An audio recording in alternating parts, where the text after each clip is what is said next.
나이다. 아멘. 말씀 잘 따라왔나요? 네, 1절부터 11절까지 읽으면서 잘 따라왔어요? 네, 잘 읽었죠?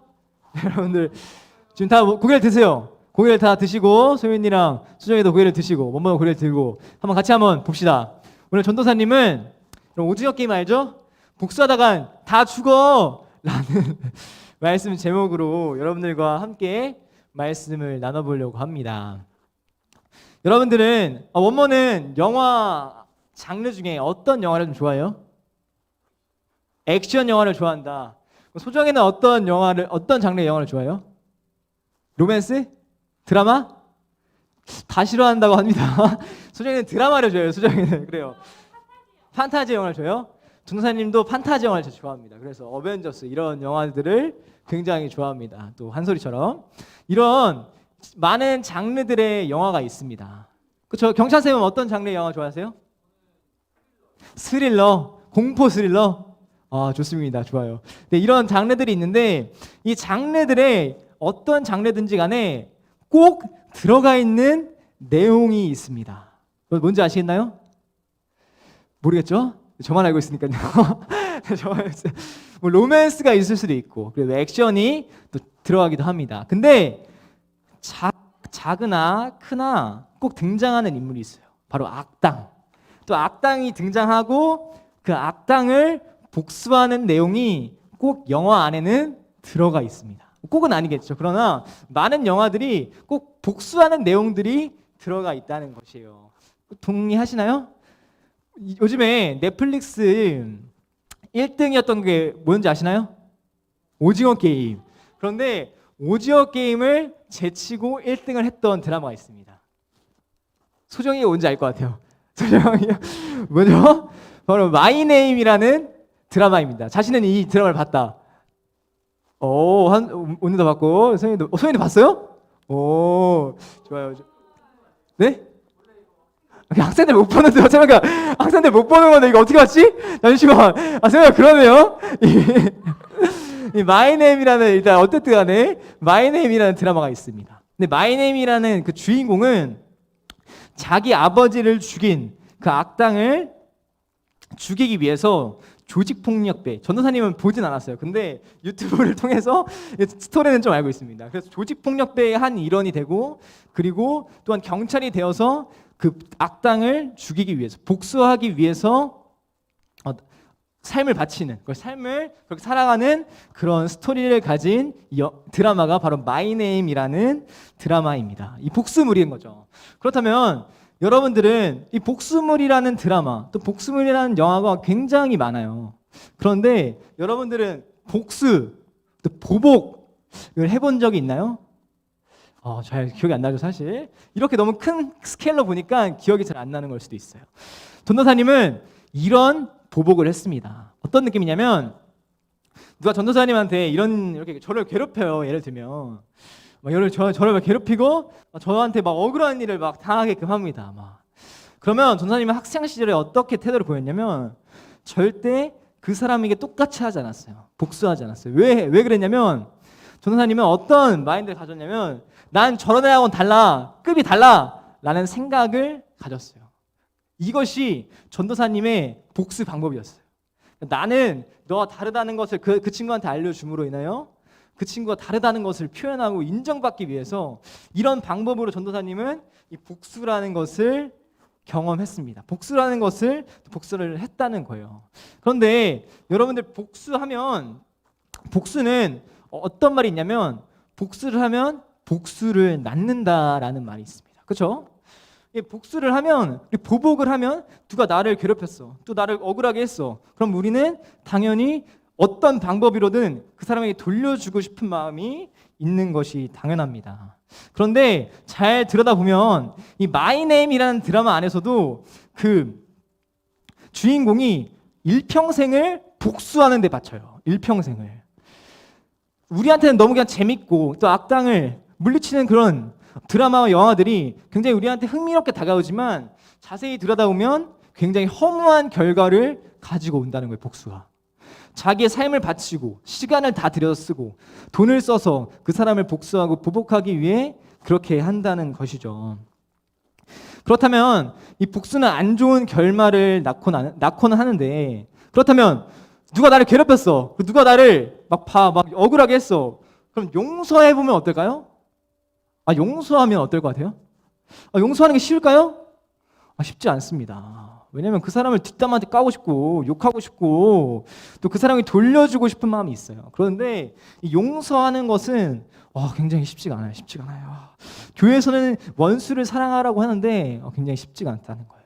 그리고 오히려 우리가 누군가가 나를 괴롭혔으면 복수하면 마음이 오히려 더 편해. 근데 용서하면 어떻게 되죠? 마음이 뭔가 깨름직하고 뭔가 마음이 불편한 것과 같은 그런 감정이 우리 가운데 들기도 합니다. 그런데 교회에서는 분명히 이 용서를 하라고 하고 있어요. 원수를 사랑해라. 원수를 용서하라고 말하고 있는데, 그렇다면 우리는 억울한 일을 당했을 때 어떻게 우리 마음도 통쾌하고 또 우리의 마음도 평안하며 그러면서 용서를 할 수 있을까요? 그게 가장 좋은 방법 아닐까요?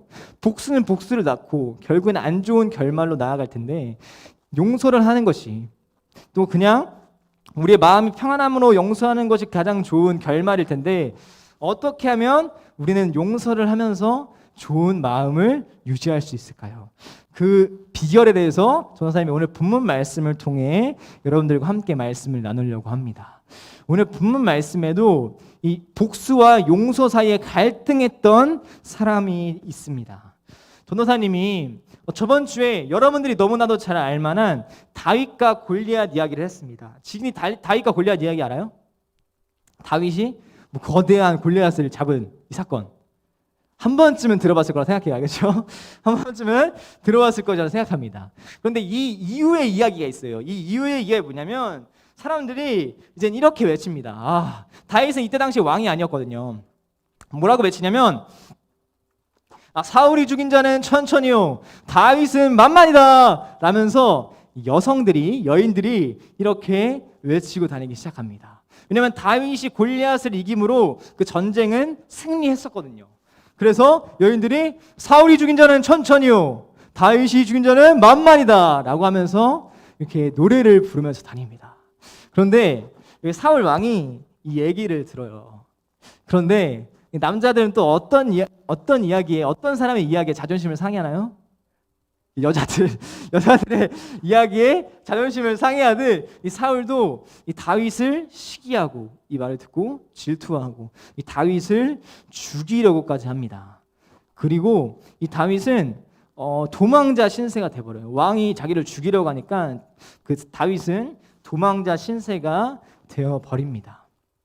그런데 오늘 본문 말씀에는 어떤 이야기가 나오냐면 오늘 본문에서 어떤 이야기가 나오냐면 이 사울 왕이 그렇다고 해서 다윗 한 사람을 잡기 위해서 일평생을 보낼 수는 없어요. 왜냐하면 이때 당시에는 이스라엘에 대적이 있었거든요. 대적. 바로 블레셋.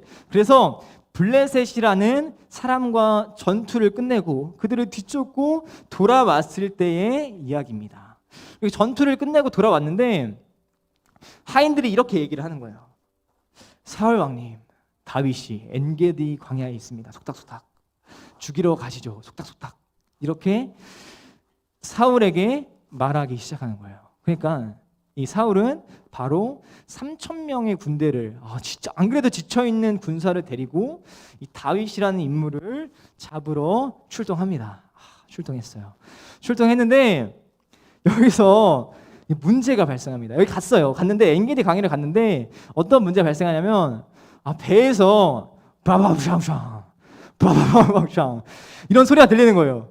그래서 사울 왕이 저길 보니까 굴이 하나 있어요. 동굴이 하나 있어서 또 사람들 많은 데서 생리현상을 처리할 수 없기 때문에 이 아픈 배를 붙잡고 이 동굴 안으로 들어갔습니다. 그리고 바지를 훅 내리고 생리현상을 처리하고 있었던 중이었어요. 그런데 여기에 엄청난 것이 있어요. 뭐냐면 동물 깊은 곳에는 누가 있었냐면 다윗과 그의 군사들이 숨어 있었습니다. 숨어 있었어요. 그래서 다윗의 군사들이 이런 이야기를 합니다. 다윗 왕님, 기회입니다. 사울 왕을 죽일 기회입니다. 여러분, 지금 우리는 계속해서 도망자 신세를 지내고 있고 억울하게 도망자 신세를 지내고 있는데 지금이야말로 가장 사울 왕을 죽일, 복수를 할 가장 좋은 기회입니다 라고 이 다윗의 백성들이, 다윗의 군사들이 얘기를 하는 거예요. 그래서 다윗이 여기서 갈등에 서 있습니다. 지금 복수를 해야 될지 아니면 용서를 해야 될지 갈등 사이에 있어요. 다윗이 칼로 싹 그 사울 왕은 죽이지 않고 조심스럽게 사울의 옷자락을 베었어요. 그리고 나서 다윗의 태도가 오늘 본문 말씀 가운데 나오고 있는데요.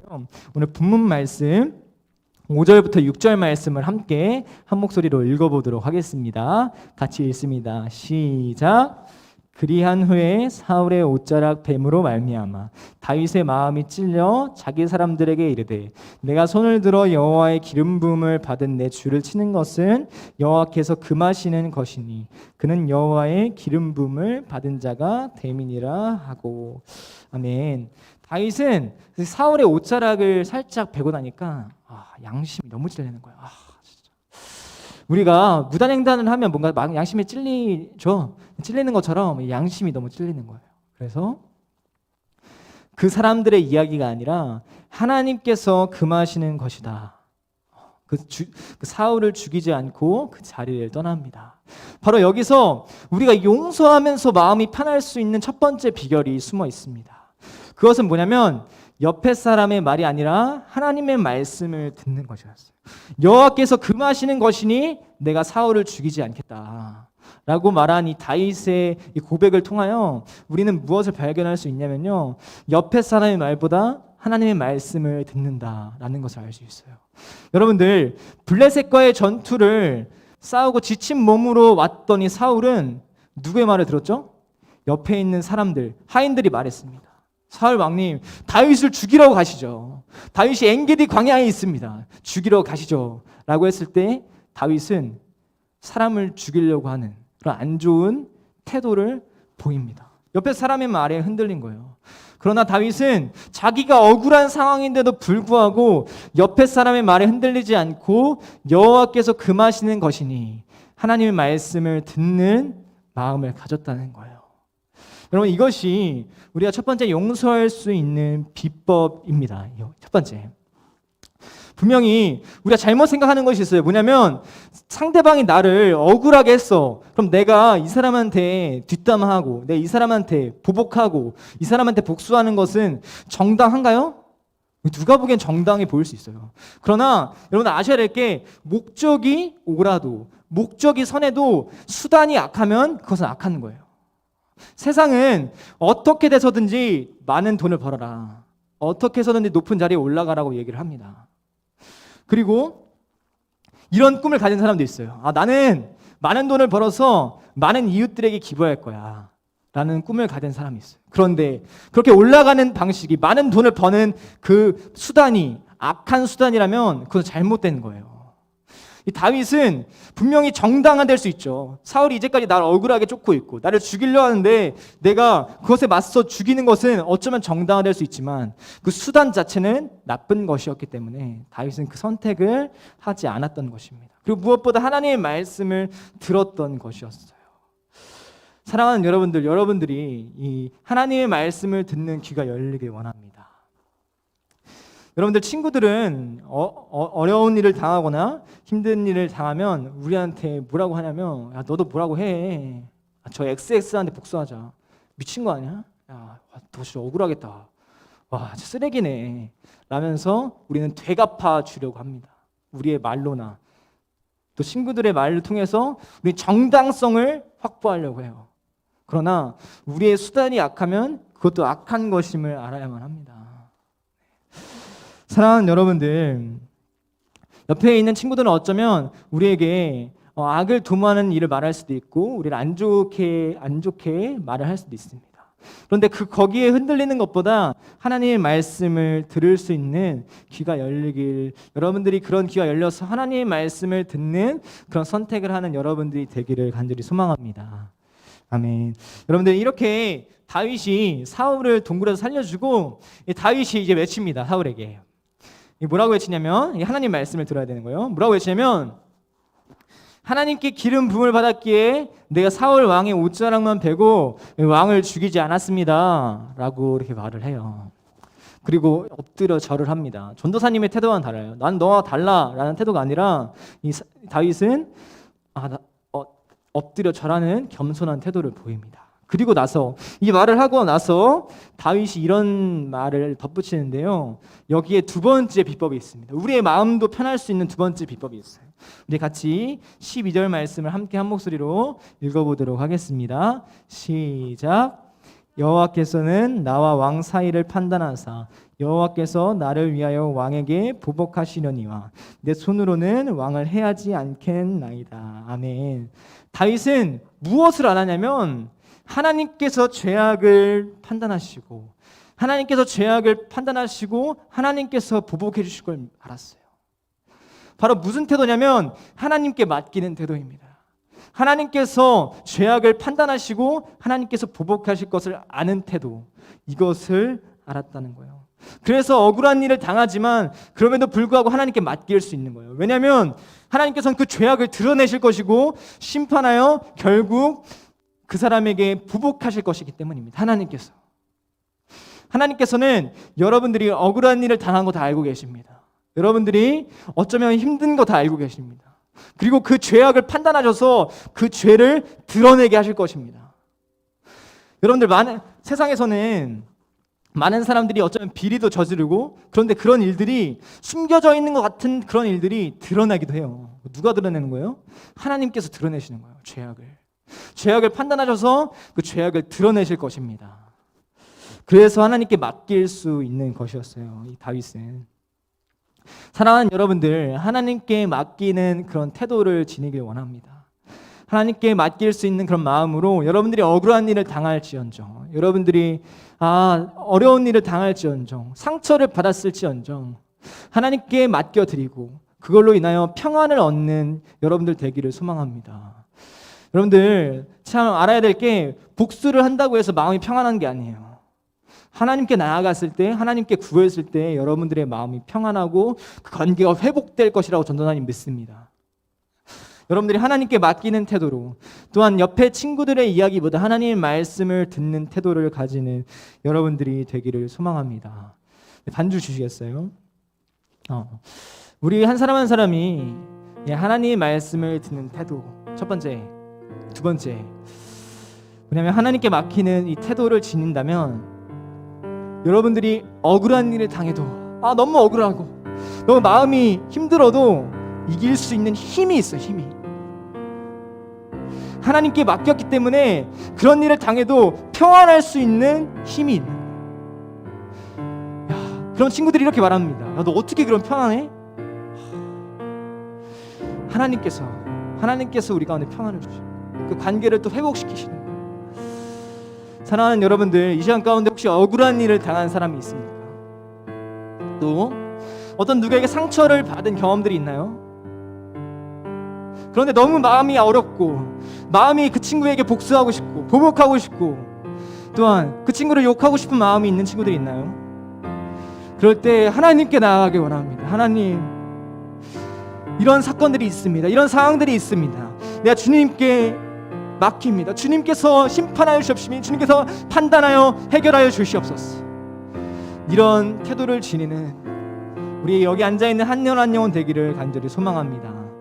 이 시간 같이 기도했으면 좋겠습니다. 이 시간 같이 기도할 때, 하나님 아버지, 내가 주님께 기도합니다. 하나님, 이 억울한 마음을, 또 이 어려운 마음들을 주님께 고백하오니 주여 이 마음들을 해결하여 주시옵소서. 또한 하나님의 말씀을 듣는 마음 허락하여 주시옵시며 하나님께 맡기는 태도 허락하여 주셔서 내가 어떤 상황에서든지 정말 다른 사람의 복수하고 보복하는 마음보다 하나님 용서하며 사랑할 수 있는 마음을 허락하여 달라고 우리 이 시간 같이 기도하며 같이 하나님께 나아가며 같이 기도하겠습니다. 같이 기도합니다.